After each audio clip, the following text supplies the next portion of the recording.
The air in the living room felt heavy until my grandfather looked up from his tea, his eyes sharp and focused for the first time in months. Usually, he's lost in a world of shadows, calling me by his brother's name or asking when the train to Calcutta is arriving. But that morning, he looked at my hands and said, "Your calluses are fading, Beta. You haven't been practicing your tabla, have you?" My heart nearly stopped. My grandfather, Dadu, was a master carpenter who spent 40 years at the teak and timber workshop in the old district. He retired 5 years ago, just before the fog of dementia started to set in. "I want to see the sawdust one more time," he whispered. I didn't wait. I called my cousins and my uncle, and within 2 hours we were driving toward the industrial edge of the city. We arrived at the workshop, a place that smelled of cedar and history.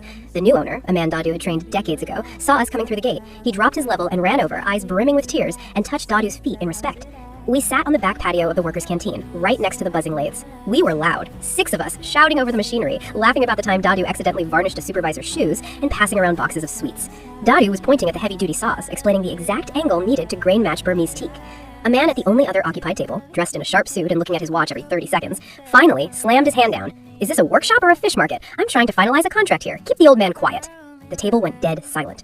My uncle started to stand up, his face red, but Dadu reached out and patted his arm. Dadu looked at the man, his voice steady and resonant. "I laid the foundation of this building when you were likely still in diapers," he said. "The noise you hear isn't a disturbance. It's the sound of people building things that last. If you want silence, go to a library. Here, we work and we celebrate." The man opened his mouth to argue, but the workshop owner had already stepped forward. He didn't say much, just pointed toward the exit gate.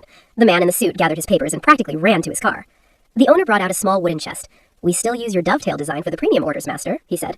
Dadu ran his fingers over the wood, nodding slowly. "You use too much glue on the corner," Dadu critiqued with a wink, "but the spirit is there." By the time we got him back to the car, the sharpness was already leaving his eyes. He looked at me, confused, and asked why we were out so late on a school night. But for those 2 hours, the master carpenter was back, and the sound of the saws felt like a symphony.